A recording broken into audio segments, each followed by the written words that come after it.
Buckeye Nation. What's poppin'? Crazy Dog coming at you on the Buckin' Crazy YouTube channel with my Ohio State Buckeyes Northwestern Wildcats Week 12 game recap as the Buckeyes went to Wrigley Field and they did again exactly what they were supposed to do. They went out there and they took care of business today as they defeated the Northwestern Wildcats by a final score of 31-7. And they improved to 9-1 on the season, and this now sets up that big time matchup next week at the Horseshoe between the undefeated 10-0 Indiana Hoosiers and of course our 9-1 Ohio State Buckeyes in what will most likely be a winner goes to the Big Ten championship game matchup. Yep. Winner of that game most likely goes to the Big Ten title game to face Oregon. Unless Oregon slips up against Wisconsin or Washington, which I highly doubt. But hey, you never know, right? You never know. Like, just imagine Oregon slips up out of nowhere and, like, wow. That makes things interesting, but I don't think they will.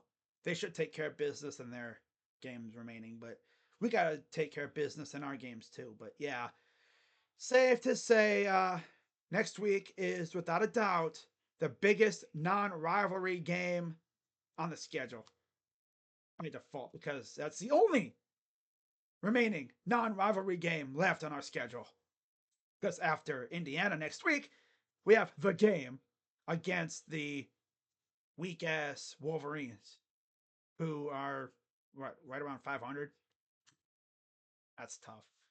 And don't forget, guys, that hammer's about to drop soon too. The NCAA gonna come down on you like nothing. That's gonna be crazy. It's gonna be glorious on Twitter the moment we get that notification saying the NCAA has handed down the penalties for cheating. Because that ain't good. You're ruining the integrity of the game by doing what they did. And from what I hear, it's going to be good. Can't wait for that. But of course, the NCAA will just take their time with these penalties. They ain't going to make it quick. Now, they're going to take their time and really make sure they get it right. And really lay the wood on the Wolverines for sure. But yeah, let's talk about this game against Northwestern, all right? So, of course, Northwestern scores first, right? And from that point on, it was all Buckeyes. Again, Buckeyes defense had to get slapped in the face for them to wake up. And the key part of the game for this defense was around before halftime, right? So we forced a fourth down thanks to a bad snap that was damn near fumbled, like they damn near lost it. It's like the center thought it was supposed to be an under center play, but it was a shotgun play. And then they followed that up with a bad snap on the punt, where the punter tried to get it away, and we ended up blocking it, and it went out of bounds right around the 1, and that was coming off a rushing touchdown by Quinshawn. So really, our offense had like 4 or 5 straight plays inside the 5. Freaking crazy, right? But yeah, that's really where the game changed. They even showed a graphic after the blocked punt. For a while there, Northwestern couldn't even move the ball. They had like 14 total yards. And then they started moving the ball a little bit more once the backups really started coming in for the Buckeyes. Because, of course, you got to be careful on that field. That field, has been sus in the past. It's been known to, get torn up. Luckily, though, it seems like the Buckeyes got out of that game pretty much healthy. Guys were a little banged up, especially Jeremiah, who had his ankle twisted by a Northwestern player. And I know that really got on Buckeye fans' nerves because, of course, Jeremiah is legit like one of the best receivers in the nation. And to have some jabroni from Northwestern try to hurt him, yeah, that's not going to sit well with this fan base. And let's just say, dude's lucky that Jeremiah wasn't severely hurt by that because If he was, oh, Buckeye fans would have been coming after him for sure. He would have probably had to delete all social media if he has any social media, because I tell you, Buckeye fans would have been bombarding him with hate mail and hate messages for sure. But yeah, Jeremiah, I mean, he looked good. He had a carry, but he had 4 receptions for 100 yards. He should have had a touchdown, but of course, a little bit of the ball touched the ground and they ruled it incomplete. That was probably one of the best throws I've seen from Will Howard, too, of course. But speaking of Will Howard, 15 of 24, 247 yards, 2 touchdowns, both to the hometown kid, Carnell Tate. I knew he was probably going to try and get in the end zone, but he got 2 of them. Beautiful stuff there. Nice little story. Quinshon Judkins, of course, had 2 touchdowns. Both were within like 5 yards. Barely anything, right? 15 carries, 76 yards for him, 2 touchdowns.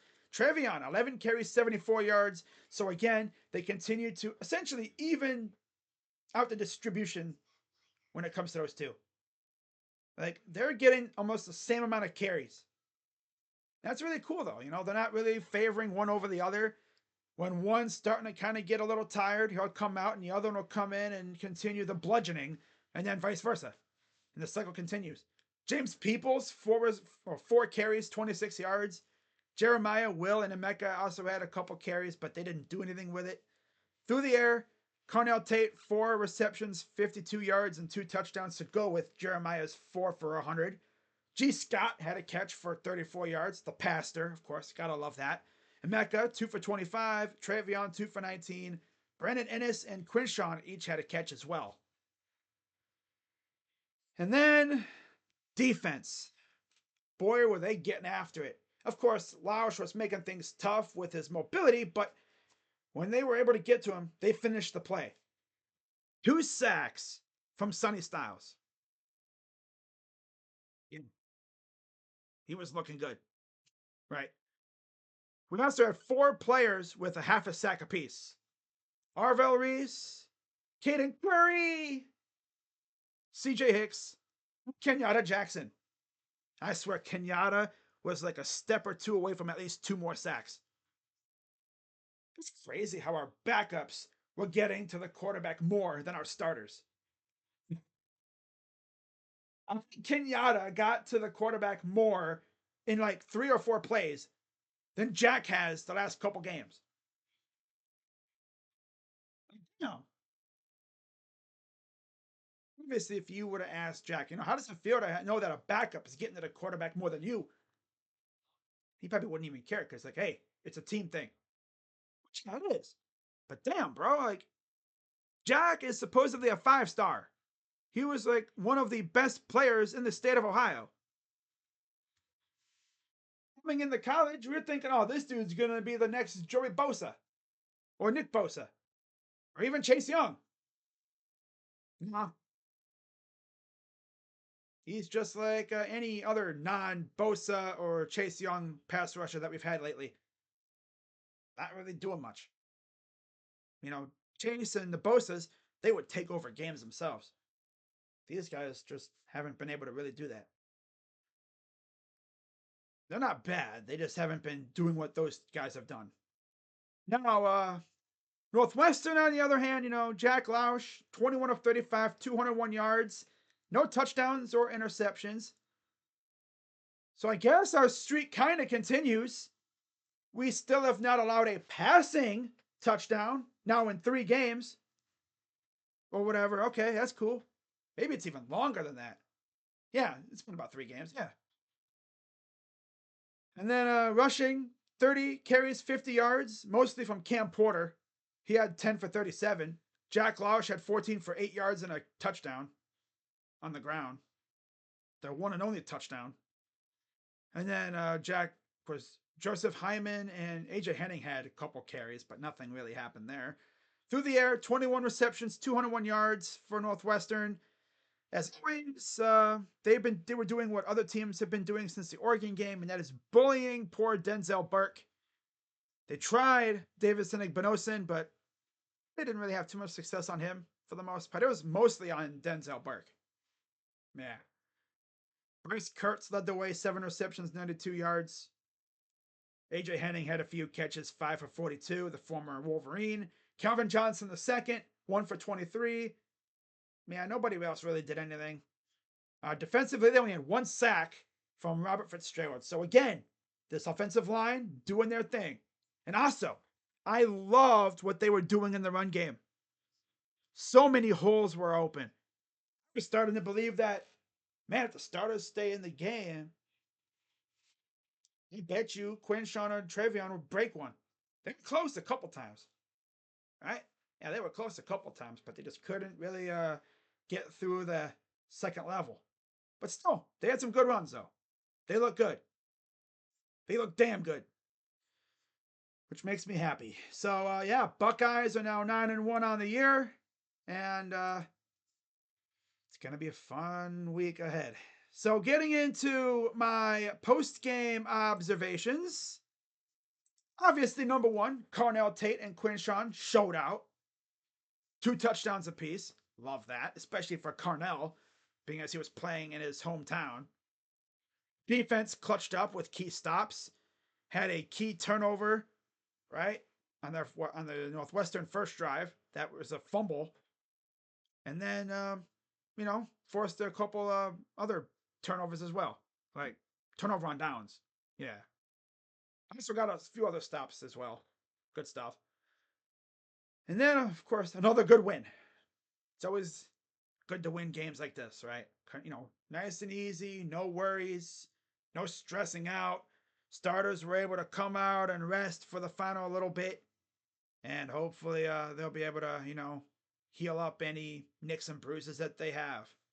Because I think playing on that field was tough, though. Playing on a baseball field probably doesn't really feel good for a football player. But, it's grass. It's not the worst. It's mainly, the fact that you're going from what would have been a diamond to the outfield. Because there was like parts of the infield that were raised up from where the, I guess like the temporary turf is, right? Where the diamond would be. But yeah, no injuries resulting from the field. Of course, Jeremiah had his ankle twisted by a freaking Northwestern player. That's really it. Overall, everyone is coming out of this game fine, which is awesome. Of course, on to Indiana. Last I saw, we were opened up as like 10+ point favorites. So, yeah, it's going to be a fun week. So, essentially, for next week, it's come out strong, come out fast, and take over the game from the get go. Don't let them breathe. By the way, did you guys hear that Indiana extended their coach today? Yeah, they extended Kurt Sidnetti today. Hope that doesn't backfire on them like what happened with Sparty and Mel Tucker. Because that buyout would be massive if this flops. Right? I think they're locked in with him until 2032. Damn, they couldn't even wait a couple years to see if this was real or not. They taste a little success for the first time in a while, and they're like, yep, we love this guy. Extend him. Hope it doesn't backfire. Especially doing that right before the biggest game of the season. Yeah, we'll see how that goes. Now, my MVP of the game, no surprise. On offense, it's Carnell Tate and Quinshawn. They scored pretty much all the touchdowns. Now, of course, again, Jeremiah should have had a touchdown, but yeah, not going to get into that. And on defense, I went with Sonny Styles and CJ Hicks because those two guys were flying around the field making plays, especially Sonny. Man, he has improved so much as a player. Like, he really has. And that's why getting a guy like him playing time when you can is huge, especially for these backups. You get them playing time and they can improve. And then by the time they become a starter, you get that kind of stuff where they turn out to be an absolute dog. And then you're left wondering, why wasn't this dude playing more? Right? But yeah, Sonny Styles, man, he has turned out to be an absolute stud at linebacker. They actually had him playing safety, I think, when he first came into college. But then they moved him into the linebacker role closer to the line of scrimmage, and he's blossomed because he's a bigger dude. He's designed to be near the line of scrimmage. He's not really a safety, he's a linebacker. And look what he's doing. He's an absolute beast. He's probably going to be a top 3 round draft pick when he eventually goes pro. The way he's playing, right? Flying around the field, making plays. Hell yeah. So that's really all I got for this one, guys. 15-minute video. Love to see it. As always, be sure to hit the like button, subscribe, and hit that bell. And how about that, huh? We love it. So I will see you guys on Friday for my Indiana Ohio State game preview. It'll be a banger. Can't wait for that game. So with that being said, I'm Crazy Dog coming at you on the Buck and Crazy YouTube channel. Yes, I am aware the logos are kind of messed up. I forgot to switch them. Oh well. Well, at least I chose the right logos, right? At least I actually didn't forget to put the Northwestern logo on there. Colorado beating Utah. That's tough. Colorado might actually be for real. We'll see though. But yeah, that's gonna wrap it up. I'm Crazy Dog. Let's go Buckeyes. Of course, I'm coming at you on the Buck and Crazy YouTube channel. Of course. And go Bucks. OH. I'm out. Bye-bye. This video was as messy as the game today. Like the weather. Ugh. It was rainy and everything like it was last time we faced these guys on the road at Ryan Field. It was just cloudy and ugh. Typical Midwestern fall day. Classic. Cloudy, cold. Yeah. It's the way it is. Right? But yeah. See you guys later. Bye-bye. Yeah.